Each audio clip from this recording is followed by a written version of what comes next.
Muy buenas tardes, queridos Radio Escucha de Radio Portales. Estamos en la edición del día 11 de julio de Vamos Somos Chilenos en Radio Portales, en el 89.5 FM y portalesfm.cl, señal online.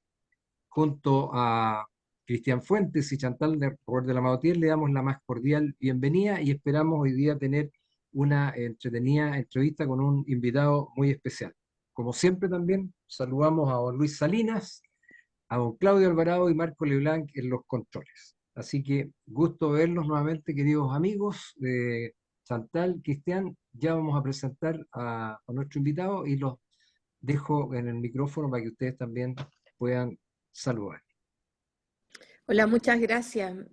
Bueno, un placer siempre estar junto a nuestros radioescuchas, acompañándolos en este frío regreso a casa, porque la verdad es que las temperaturas se han hecho sentir. De hecho, en las mañanas uno ve autos escarchados acá en Reñaca, por lo menos, cosa que hacía mucho tiempo que no se veía. Así que esperamos tener una calurosa conversación para entrar en estos minutos a la casa. Y bueno, siempre esperando que manejen con cuidado, que tengan un buen retorno. Hola, Cristian. Hola, oye, efectivamente, Chantal, bueno, saludar a todos los radioescuchas que fielmente nos están acompañando los días jueves a la hora del taco, a las 19 horas, por Radio Portales de Valparaíso. Y nada, pues, pretendemos como todos los jueves acompañarlos, entretenerlos y también informarlos del quehacer internacional, nacional y también de disfrutar de nuestros invitados, que el día de hoy tenemos una tremenda sorpresa, vamos a aprender muchas cosas y vamos a hablar temas muy contingentes en el área de la salud. Así que esperamos que sea un programa provechoso y un afectuoso saludo a todos los fieles radioescuchas que nos acompañan los días jueves. Bueno, así las cosas, estamos con el doctor Luis Ignacio de la Torre Chami, actual presidente del Colegio Médico de la Quinta Región, la región de Valparaíso, nuestra región.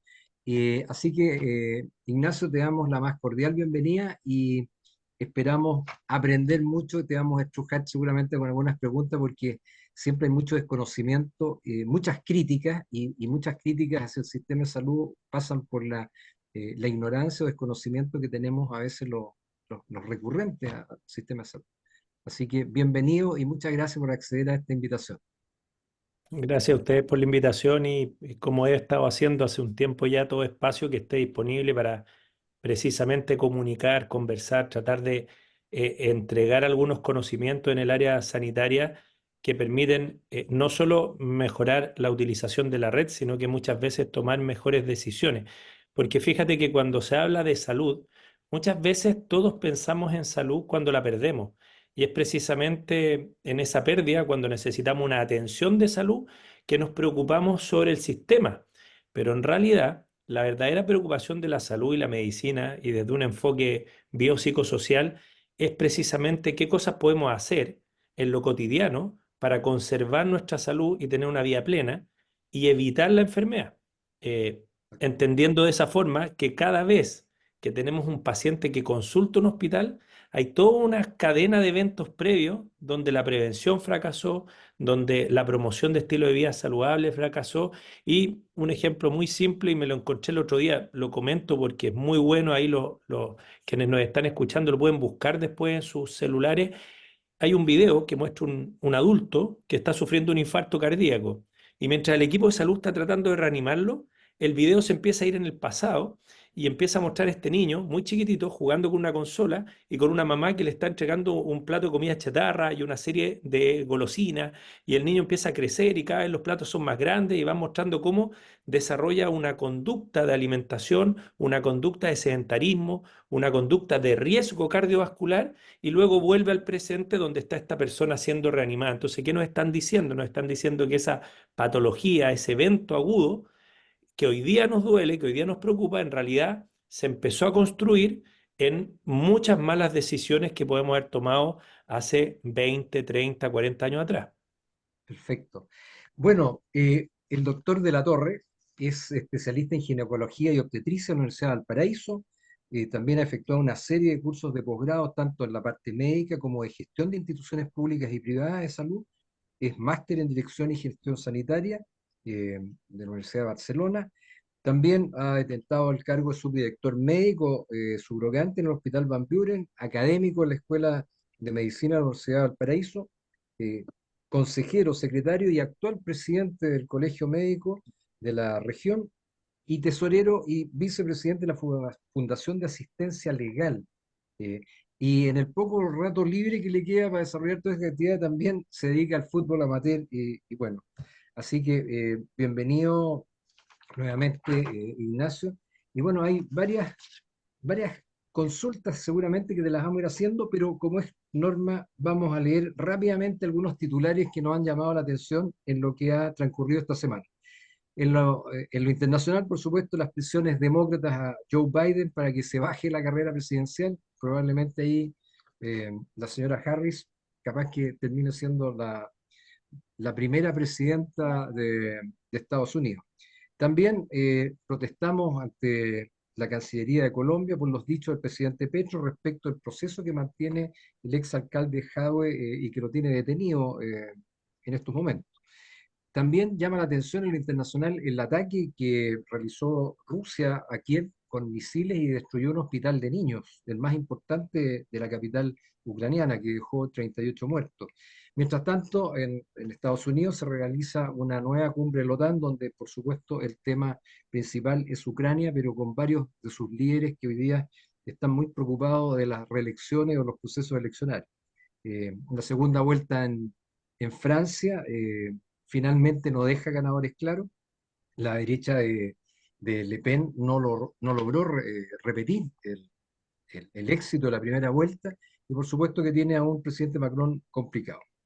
Y en el deporte, la Eurocopa se definirá entre España e Inglaterra en Berlín en unos cuantos días más.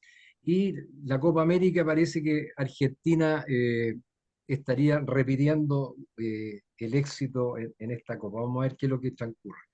Y bueno, y por supuesto también Argentina que celebró el pasado 9 de julio su aniversario patrio con un importante desfile militar. El presidente Milei señalando que hay un quiebre en la situación que estaba detentando Argentina y le está tratando de mostrar un futuro esplendoroso a nuestros vecinos allende los Andes. Y en lo nacional, bueno, como ya dijimos, el exalcalde Daniel Jadwe sigue detenido. eh, las relaciones a raíz de esto y también el caso del allanamiento en Villa Francia ha tensionado muchísimo las relaciones del gobierno con el Partido Comunista y muestra un panorama complejo en la relación de tanto el gobierno con este partido. Eh, el partido Frente Amplio ya se está constituyendo, pero ha tenido una serie de tropiezos en la inscripción de las listas que van a competir para poder conformar la comisión política. eh, y también lo que nos ha llamado la atención, yo creo que ese es un tema tremendamente importante, que sobre todo a la gente que nos está escuchando le preocupa, es el alza en las tarifas eléctricas que ya han llegado a cuentas estratosféricas y afecta fundamentalmente a personas damnificadas tanto por los incendios como por las inundaciones, y por supuesto a los pensionados y gente del CDA. Eh, bueno, la Corte Suprema sigue complicada ahí con el Comité de Ética investigando el caso WhatsApp. También en el caso Pío Nono se cae la tesis del Ministerio Público y algo que seguramente vamos a conversar es la preocupación existente en Chile por el decrecimiento demográfico. 1,2 nacimientos por mujer fértil, que está absolutamente bajo la media eh, mundial. Bueno, y en lo regional se cayó el proyecto del Centro de Neurociencia en Valparaíso por la permisología también y la burocracia del Consejo de Monumentos Nacionales. Los empleos relacionados a la actividad turística también están en su peor nivel desde el año 2021. Y bueno, eh, eso y muchas otras cosas más que nos ha llamado la atención. Así que, Ignacio, lo primero, para que nuestros radioescuchas puedan entender, ¿cuál es la misión del colegio médico? ¿Por qué existe? ¿Y qué te motivó a ti a llegar y postularte a ese cargo que ciertamente tiene varias complejidades?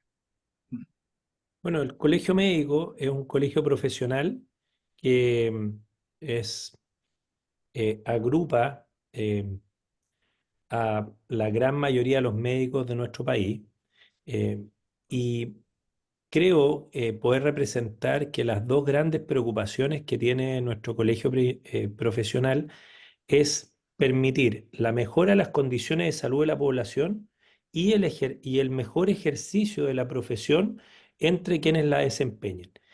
Y eso establecido a través de un código deontológico, un código de ética, que ha sido perfeccionado durante el paso de los años y que establece una serie de conductas que deben realizarse en la atención de salud y que plantea una serie de situaciones que debieran evitarse. Ese es el espíritu principal del colegio médico. Ahora, nosotros somos intervinientes en la atención de pacientes, pero a través de cada uno de nuestros asociados, porque el colegio médico como tal, como entidad, no atiende pacientes, pero sí participa muchas veces del diseño o de la discusión de políticas de salud. Entonces, si bien es cierto, el colegio no atiende pacientes directamente, sí puede interceder y participar para que ciertas políticas de salud avancen en una dirección o en otra. Intentamos hacerlo siempre en el mejor beneficio de la salud de la población y precisamente en mejorar las condiciones en las cuales se ejerce la medicina en Chile. Ese es más o menos, diría yo, los objetivos. Ahora, el colegio médico tiene una estructura central nacional que tiene una presidenta, que es la doctora Ana María Reagada, y tiene una mesa directiva nacional. Y luego hay 19 sedes regionales del colegio médico.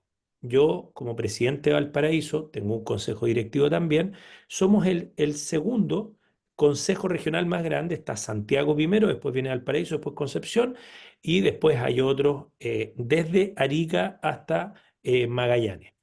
En general, las preocupaciones del colegio médico en términos regionales son más operativas en el sentido de que estamos resolviendo problemáticas locales. Por ejemplo, hoy día yo estoy en una reunión en el servicio de salud por unos aspectos remuneracionales de colegas que están trabajando en el Hospital Frique, en Quilpué, en La Ligua, en Petorca, y que no están recibiendo la remuneración que por ley nosotros consideramos que les corresponde, y en el fondo ahí como dirigente gremial me toca participar, pero también me toca participar de comisiones para el desarrollo de nuevas estrategias de salud, o participar, por ejemplo, de instancias como estuvimos participando durante mucho tiempo de coordinación con alcaldes, con el gobierno regional, con los rectores de universidades para buscar estrategias sanitarias para mejorar situaciones tan complejas como las que vivimos en la pandemia.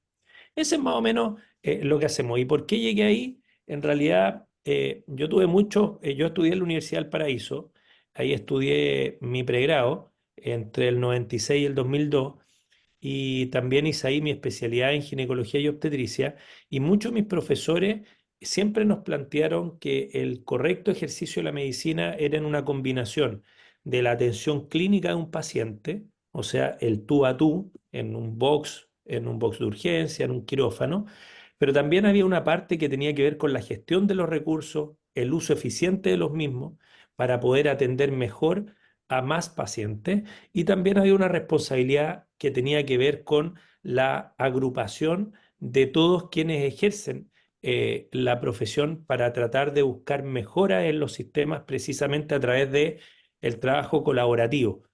Yo lo veo como un encadenamiento de esfuerzo donde claramente somos capaces de generar cambios tal como lo hace eh, de pronto una polea usando la fuerza física, y nosotros somos capaces de articularnos todos en una cadena y lograr un cambio que de a uno es muy difícil de conseguir. Y eso probablemente es lo que de alguna forma me motivó a vincularme ya hace unos 6 8 años atrás al colegio, primero como dirigente, como consejero regional, después llegué a ser secretario y finalmente me tocó asumir las labores de presidente.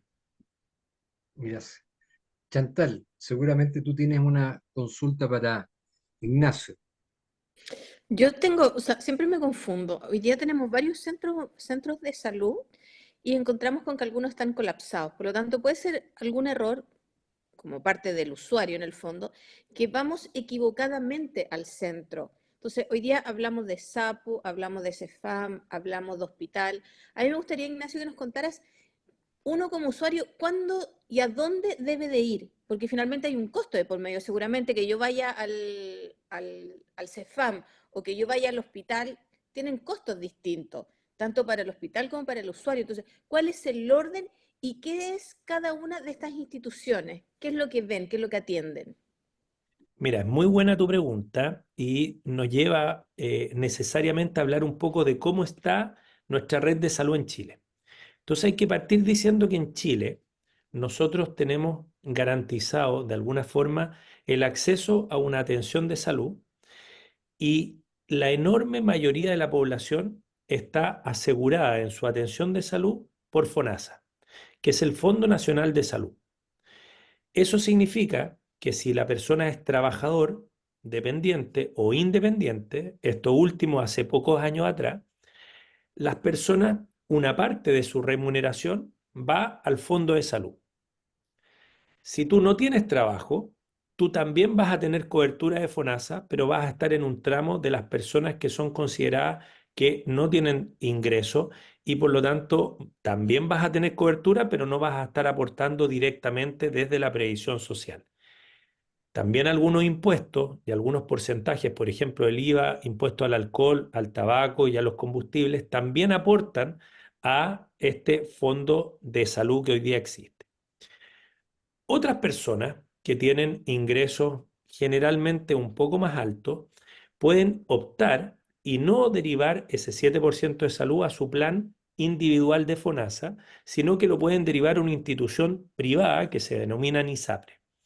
Lo que ahí yo estoy esbozando es prácticamente el 96-97% de la población y luego nos quedan algunas cajas o previsiones particulares y el caso de las Fuerzas Armadas que tienen un sistema que es bastante parecido pero que es propio de las Fuerzas Armadas. Teniendo eso en mente, ahora sin saber tu previsión, vamos a suponer que estamos en la casa y que te haces un corte y tienes una herida que está sangrando.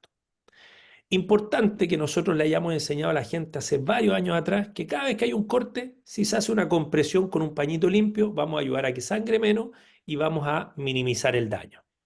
Si vio western, se va a tratar de hacer un torniquete, alguna cosa, pero en realidad no es tan efectivo. Lo que nosotros necesitamos hacer es comprimir y trasladar a esa persona para una atención de salud. Si tú eres de ISAPRE y te queda cerca un consultorio, tú vas a poder ser atendido.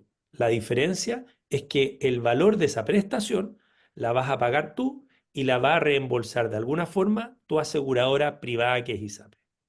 Si tú eres de las Fuerzas Armadas, también puedes ir y atenderte en ese mismo CEFAM y lo que va a ocurrir después es que entre las dos instituciones van a traspasar recursos. Si tú eres de FONASA y vas al CEFAM, te van a atender. ¿Cuál es el problema? Que muchos de los CEFAM son atención electiva. Si bien es cierto, atienden pacientes con algunas urgencias o morbilidades, no necesariamente son un sistema de urgencia que funcione después de las 5 de la tarde. Entonces, los CEFAM dependen de las municipalidades mayoritariamente, significan centros de salud familiar y van a estar dependiendo de la municipalidad y van a recibir una subvención del Estado en base al número de población que tienen asignada, el per cápita. Entonces, en ese lugar tú vas a llegar y tal vez te van a decir, ¿sabe qué? Son las 6 de la tarde, nosotros no tenemos dispositivo de urgencia, tiene que ir al SAPU. ¿Y qué significa SAPU? Significa Sistema de Atención Primaria de Urgencia. Es una urgencia que depende de la salud primaria. También depende de las municipalidades y no todos los SAPU, o sea, no todos los CEFAM tienen un SAPU asociado. Por ejemplo, acá en Concón hay un CEFAM y hay un SAPU. Entonces tú llegas hasta Concón y va a haber un equipo médico que te va a prestar una primera atención, te va a estabilizar y va a determinar si tú necesitas ir a un dispositivo de urgencia más avanzado, por ejemplo, al FRIQUE. Si es así, puede que te trasladen ellos en un móvil, y en ese caso se activan los móviles del SAMU, o en un móvil que tiene el mismo SAPU y que te puede movilizar. Por el contrario, si ellos te suturan, te ponen unos puntos y termina la atención y te van a mandar a la casa con la indicación de que te controles con el centro de salud que corresponda. Pero tú también podrías haber dicho, no, ¿sabes qué? Yo no quiero ir al SAPU, no lo conozco, y te vas a un centro médico privado. Un usuario de FONASA, un usuario de las Fuerzas Armadas y un usuario de ISAPRE, los tres pueden ir también a un centro privado y la ley de urgencia establece que a esa persona se le debe atender independiente de su previsión, de su sistema de seguro de salud, y si es una condición que amenaza su vida, debe ser estabilizado y recién una vez estabilizado, trasladado al centro de salud que le corresponde. De tal manera que no te pidan un cheque en garantía o te hagan firmar, ¿no es cierto?, un pagaré mientras te está dando un infarto. Entonces, ese sería el contexto. Ahora, no es tan fácil contar en qué condición ir para un lado o para otro, en el sentido de que a mí al menos, y aquí algunos colegas urgenciólogos se pueden enojar conmigo, me preocupa mucho más que un paciente no consulte oportunamente y tenga una consecuencia por esa falta de consulta, porque pensó que no era relevante, a que por el contrario un paciente llegue y le digan, mire, con los síntomas que usted tiene, le va a tocar esperar 4 horas. Le ofrecemos que venga mañana en la mañana o que vaya a su CEFAM, pida una hora y lo van a atender y usted decide. Entonces, en general, ¿qué decimos nosotros?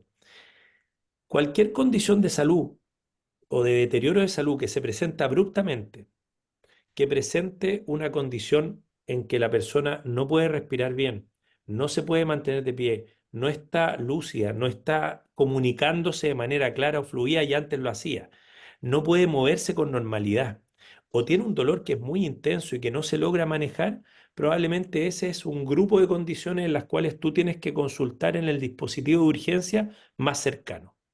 Y la labor entonces de los SAPU es poder estar más cerca de las casas de los pacientes y descongestionar las antiguas urgencias que solo estaban en los hospitales. Entonces hoy día lo que suele ocurrir es que muchos pacientes van al SAPU primero y desde ahí los derivan al hospital. Y otros pacientes que se van directo al hospital les hacen una acción que se llama triage o categorización, le hacen una entrevista, le preguntan los síntomas, le toman el ciclo vital y con toda esa información le dicen, mire, lo suyo no es tan grave. Si va al SAPU, se devuelve, usted puede ser atendido tal vez en una hora, media hora. Acá le va a tocar esperar 3, 4 horas. Esa es más o menos la forma en que está organizada la red, principalmente en el sistema público. Ahí repasamos un poco lo que era la atención primaria, CESFAM, SECOF y los SAPU. Y también repasamos un poco la atención que depende de los hospitales, que son los centros de especialidad y los hospitales y sus unidades de emergencia. Perfecto, queda claro. Estamos conversando con el doctor Ignacio de la Torre, presidente del Colegio Médico de la región de Valparaíso. Cristian, seguramente tú tienes alguna consulta que la puedes dejar esbozada porque ya vamos a ir al intermedio musical y le vamos a pedir a nuestro invitado que elija alguna canción. Sí, mira, primero que todo, reiterar los agradecimientos por Ignacio acompañarnos el día de hoy en el programa.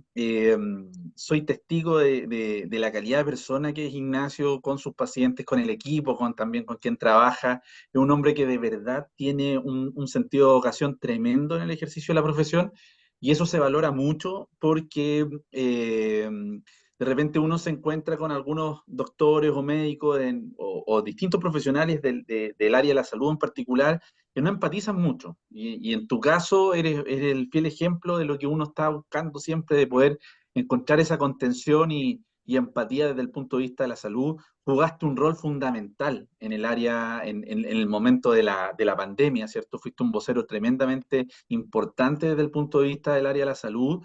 Y en relación a lo mismo, Ignacio, ¿cómo ves hoy día la crisis que estamos viviendo? Quizás estamos incipientemente comenzando un pic o estamos ya en la meseta, no lo sabemos, tú ahí puedes describirlo de mejor manera, pero la crisis que hoy día tenemos en relación a las enfermedades respiratorias, ¿cierto? Y cómo hoy día está funcionando el sistema de salud pública respecto a la atención a la comunidad. Eso yo creo que es importantísimo conocerlo. Yo creo que hay mucha gente que quiere escuchar esto.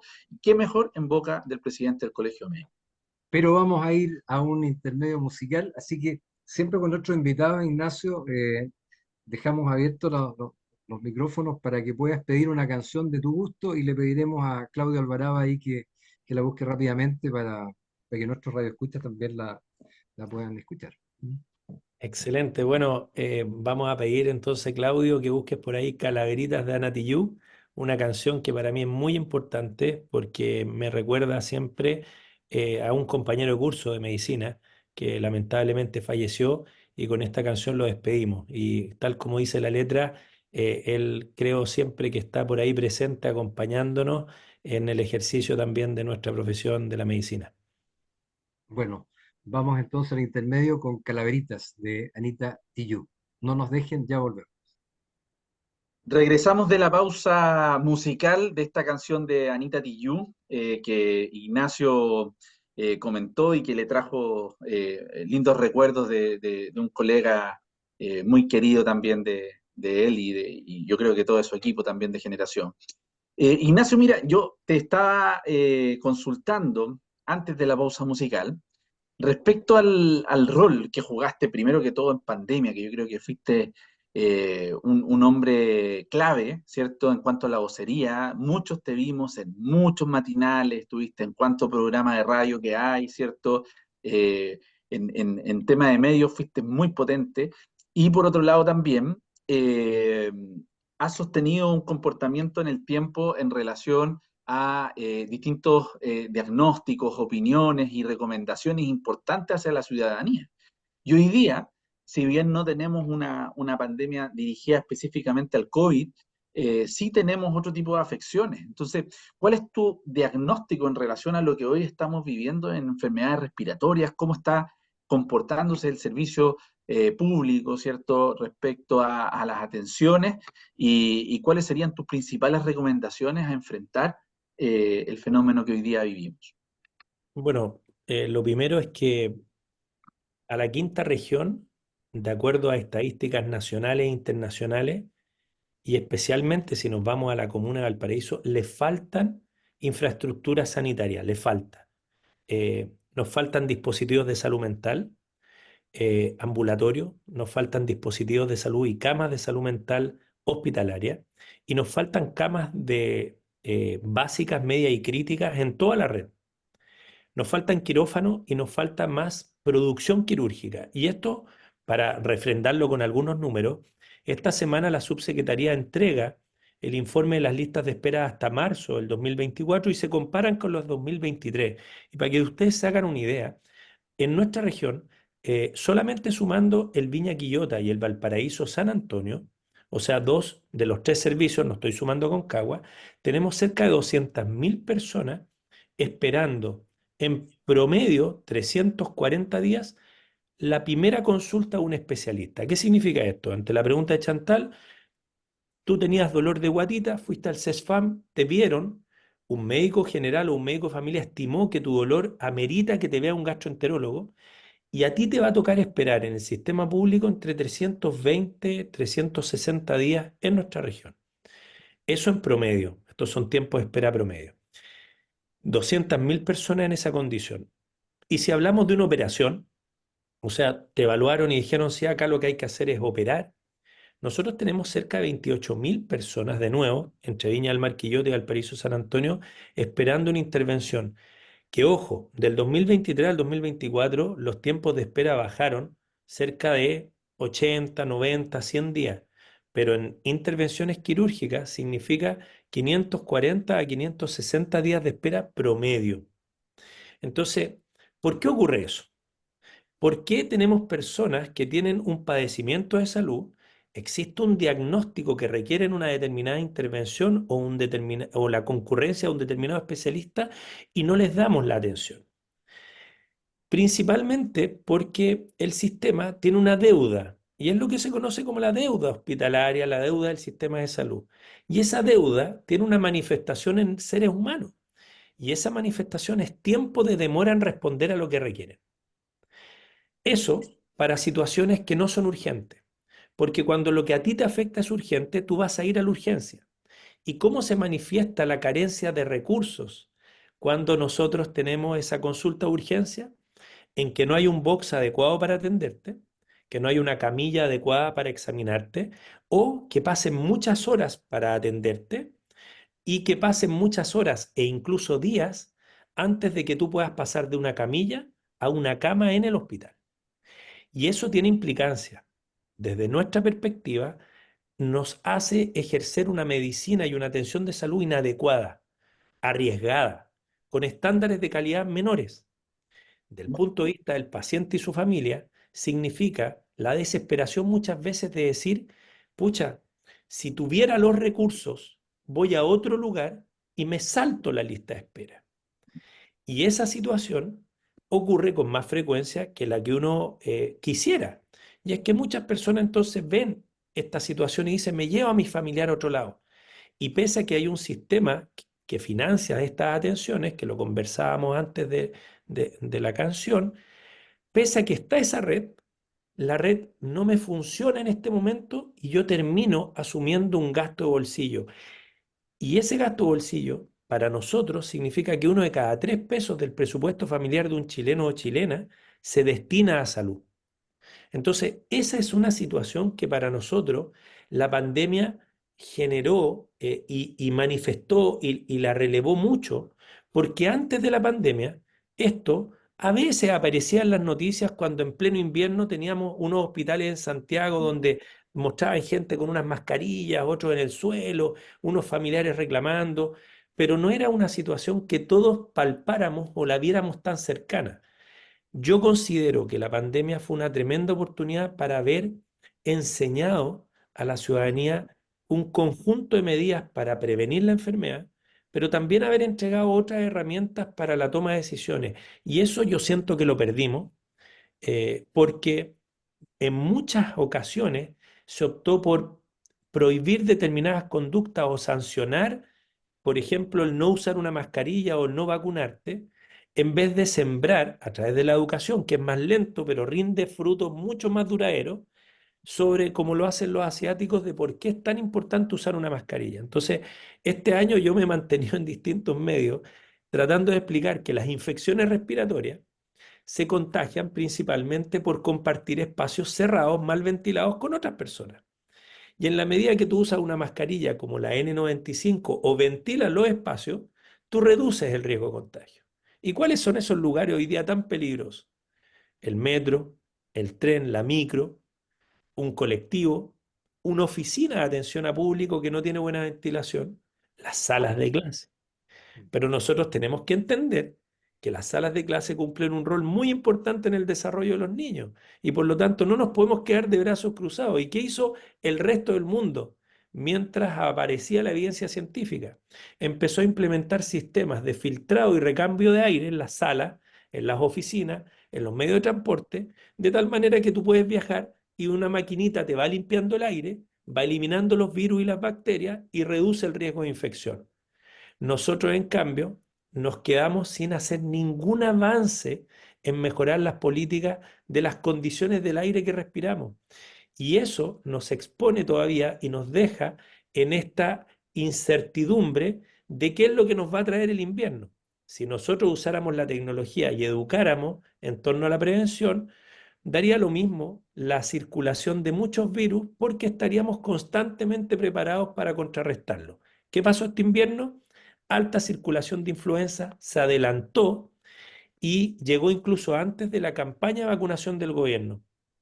Y este gobierno eh, había anunciado terminar la campaña de vacunación el 15 de mayo porque ya a esa etapa iban a haber cumplido con más del 85% de la población objetiva vacunada y la verdad es que se tuvo que prolongar a finales de junio y recién ahí nos estábamos acercando al estándar de vacunación. ¿Por qué?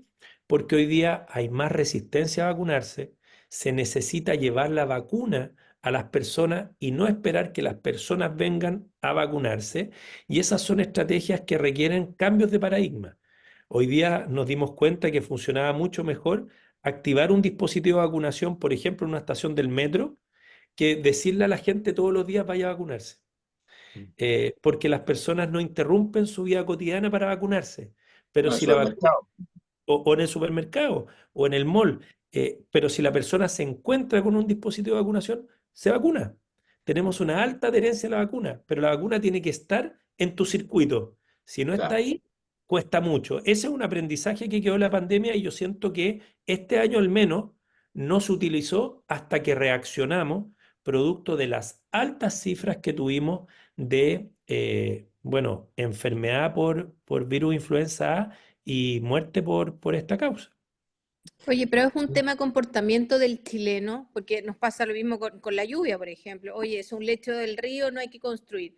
A la gente se le olvida y construye al lado del lecho del río. Entonces también estábamos súper parejitos con la vacuna y en un momento dijimos, hoy se nos acabó el riesgo y dejamos de vacunarnos. De hecho, yo voy a confesar, no me he vacunado ni con la influenza ni contra el coronavirus este año. Me he portado mal. Y usted que anda en campaña también tiene que movilizarse un chantal. Oye, Ignacio, mucho se habló de las licencias falsas, de cómo el empresariado, digamos, se enfrenta de repente que tiene muchos trabajadores con licencias médicas. eh, por otra parte, se vio cómo en las investigaciones que se han hecho, ¿no es cierto?, aparecieron muchísimos médicos que han sido sancionados, enjuiciados por este tema. Eh, ¿Cómo ves tú ese tema de las falsas licencias médicas y cómo está impactando eso en general en las ISAPRES, en FONASA, etcétera, y en el sistema de atención? Mira, es muy relevante el tema de las licencias médicas y es relevante por varios aspectos, pero el volumen de gasto económico que hay detrás de las licencias, eh, que en el fondo se llama, es un subsidio por incapacidad laboral temporal y es un subsidio médico. Y el descanso o la indicación de reposo laboral forma parte del tratamiento de un acto médico concienzudo y bien realizado. Cuando eso ocurre, y te puedo contar una situación mía personal, yo jugando fútbol, les contaba por ahí que me gusta el fútbol, el 2011 me fracturaron la tibia y el peroné en una patada. Esto ocurrió un domingo, me operé un día martes y el día jueves me fui de alta. El traumatólogo me hizo una licencia. El día viernes me llegó un telegrama en esa época que decía que mi licencia había sido rechazada. Esa acción es absolutamente administrativa, burocrática, y a mí en lo personal, como paciente en ese momento, me dañó profundamente. De la misma manera que el sistema se ve perjudicado cuando alguien que no tiene una enfermedad y acude a buscar una licencia sin estar enfermo y a través de algo que no es un acto médico recibe un documento para obtener un beneficio económico o un descanso complementario. Esos son los dos extremos de un paradigma que demuestra lo obsoleto que estamos y que necesitamos sentarnos a diseñar un mejor sistema que permita que las personas que tienen una enfermedad y requieren reposo por la misma sigan recibiendo una remuneración y que las personas que no están enfermas no puedan tener acceso a documentos de esta índole. Fíjate que cuando tú comentabas el número de médicos que extienden más de 1.500 licencias al año, que es uno de los puntos que se tomó como para empezar a fiscalizar, la cifra es muy baja. Y la mayoría de los médicos que se llamaron licenciosos, algunos que ni siquiera tenían documentación válida para trabajar en Chile, pero que se habían aprovechado de la emergencia sanitaria que flexibiliza los criterios y habían montado máquinas para defraudar al Estado. Incluso habían algunos carteles, algunos se llamó el cartel de las licencias médicas, que inventaron empresas de papel que tenían más del 95% de sus operarios con licencia porque no eran funcionarios de nada, eran empresas falsas que a través de estas licencias generaban ingresos. O sea, tú te das cuenta que este sistema realmente necesita un análisis. Ahora, nosotros, como colegio médico, nos hemos sumado a cada espacio donde el ánimo ha sido fiscalizar que las licencias médicas se emitan de forma correcta. ¿Pero qué significa eso? Significa que tampoco es correcto que un médico general determine que la licencia que a ti te dieron por depresión y te la dio un psiquiatra no corresponde. Y eso lo hace en una oficina sin nunca haberse entrevistado contigo y sin haberle pedido ningún antecedente al psiquiatra. Y con esto no estoy defendiendo licencias mal extendidas. Lo que estoy planteando es que en el ánimo de controlar el gasto, tanto las ISAPRES como FONASA han extremado medidas que al paciente, en vez de ponerlo en el centro, lo dejan de lado. Y no hay nada peor que las personas que tienen que pasarse meses yendo al COMPIN para tratar de conseguir una apelación que finalmente les permita que 6 o 8 meses después le estén pagando una licencia por una enfermedad real. Y no sé si se acuerdan los días, pero yo les comentaba que había más de 500 días de espera en una intervención quirúrgica.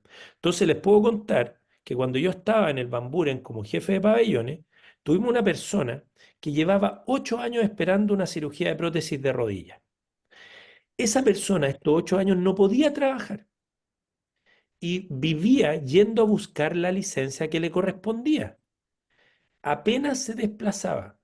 Cuando nosotros a través del desafío Levantemos Chile en una iniciativa colaborativa logramos operarle la rodilla, él volvió a trabajar. Su ánimo no era estar en reposo, no era defraudar al sistema ni aprovecharse, pero el sistema no lo operaba en un plazo oportuno y lo tenía con dolor postrado, con todo el impacto que eso genera. Entonces, yo, a propósito de tu pregunta, el colegio ha estado siempre en la línea de que las licencias se emitan para el reposo que corresponde de acuerdo al paciente y la enfermedad que él presenta. Dicho esto, hoy día la licencia médica es un problema nacional que requiere un análisis profundo y un cambio de paradigma. Y afortunadamente la tecnología hoy día hace que más del 99% de las licencias son electrónicas.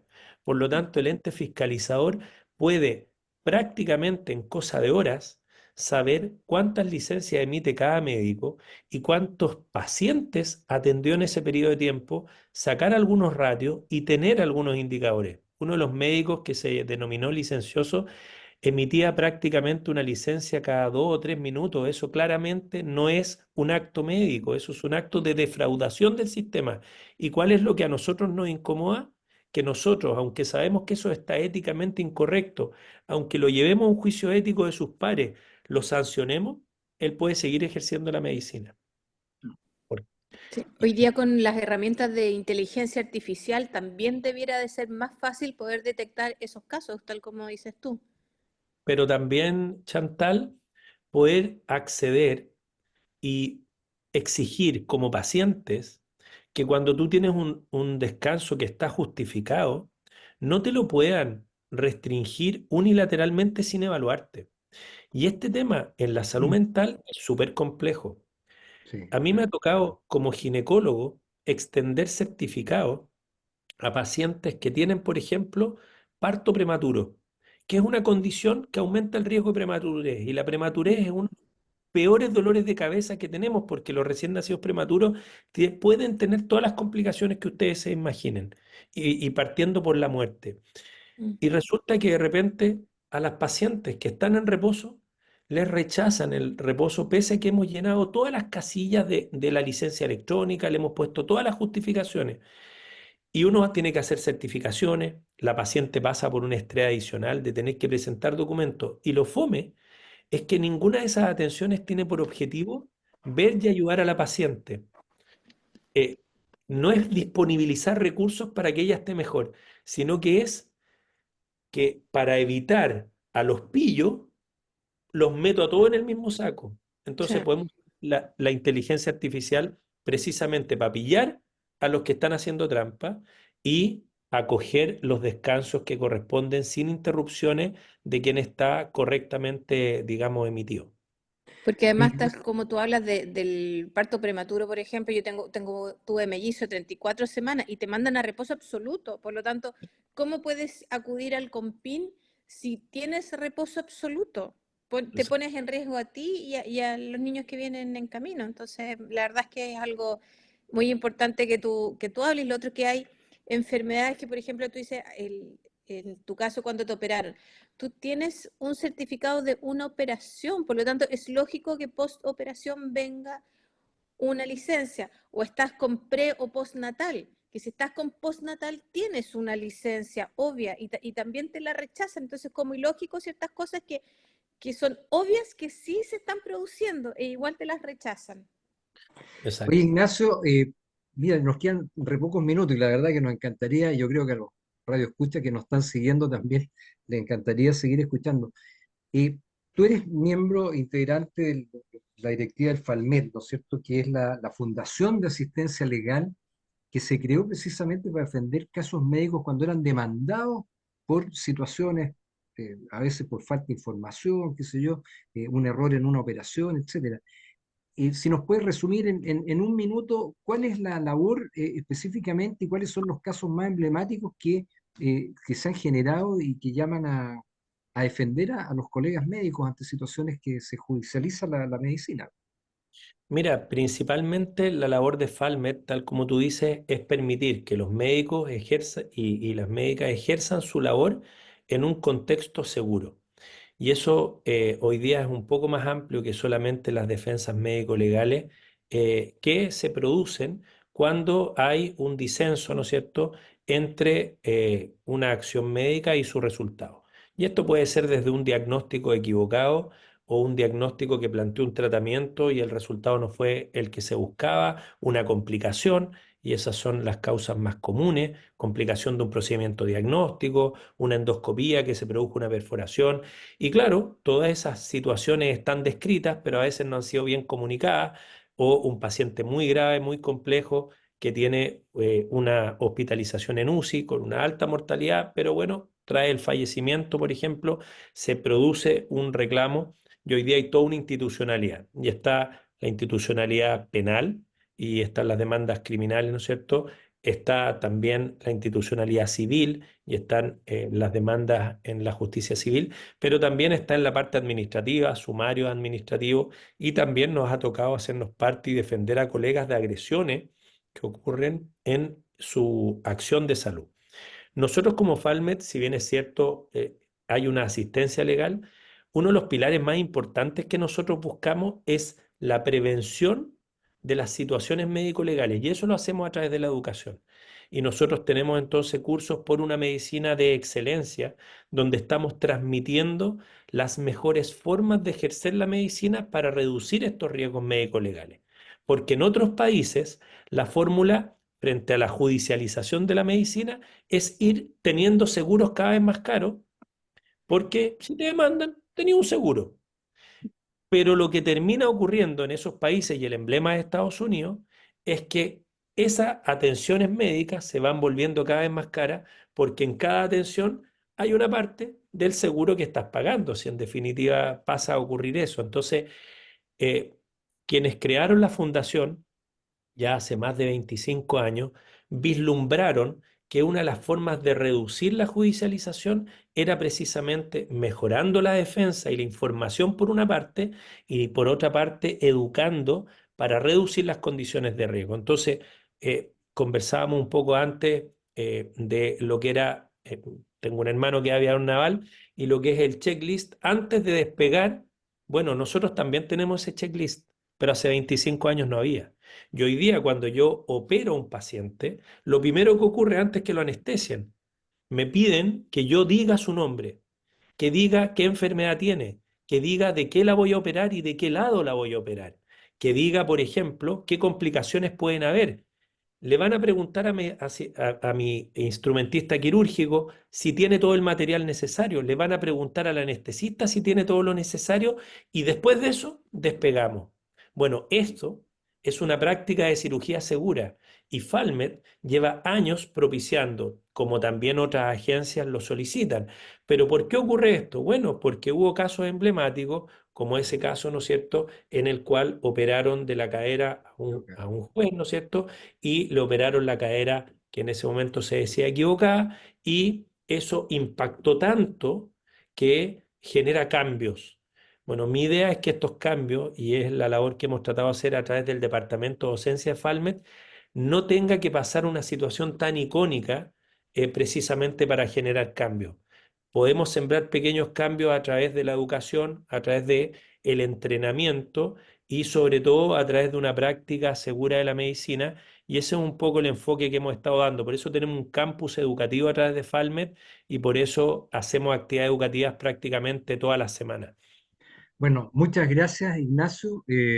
bueno, nos quedamos y seguramente te vamos a invitar de nuevo porque nos quedamos con varias preguntas en el tintero y te agradezco tu presencia y bueno, muchas gracias y será hasta pronto. Dejo los micrófonos a mis colegas para que también se puedan despedir.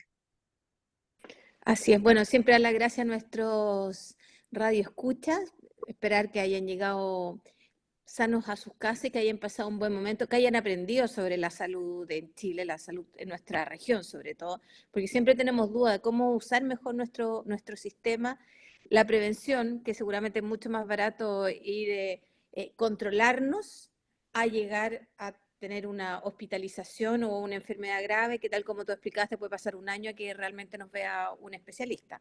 Así que agradecerte mucho, Ignacio, porque yo creo que toda la población tiene siempre dudas con respecto al sistema de salud, cómo hacerlo más eficiente, cómo poder cooperar también como ciudadanos con este sistema que nunca va a dar abasto. Por lo tanto, es súper importante ser lo más eficiente posible con este sistema. Así que muchas gracias por tu participación y bienvenido de todas maneras para próximos programas. Agradecer a Ignacio por su tiempo, de verdad que fue tremendamente importante escuchar su visión hoy día como vocero, como representante gremial, ¿cierto? Como el cuerpo colegiado al cual hoy día ejerce, dar fe de la calidad de profesional que es Ignacio y de verdad fue un lujo tenerte hoy día en el programa, Ignacio. Yo creo que mucha gente se entretuvo y aprendió contigo. Y quiero aprovechar también de saludar a una persona que tenemos en común, que nos está escuchando, que es la Gina Facholo, la tía Gina Facholo, que la queremos mucho, una persona que queremos mucho y que conocemos en común, así que un afectuoso saludo también para usted, tía. Así que muchas gracias, Ignacio, por acompañarnos el día de hoy. Gracias Gracias, a ustedes Ignacio. por la invitación y bueno, existiendo tiempo y espacio, feliz de acompañarlo. Así que un gusto haber estado hoy día con ustedes y saludo a toda nuestra audiencia y espero, como decía Chantal, que todos los que iban escuchando mientras manejara hayan llegado bien a casa. Acuérdense siempre de usar el cinturón de seguridad usted y los acompañantes, incluso si usted va en un Uber. Muy bien. Ok, bueno, muchas gracias y dejamos a todos los radioescuchas invitados para el próximo jueves 18 de julio. Hasta entonces.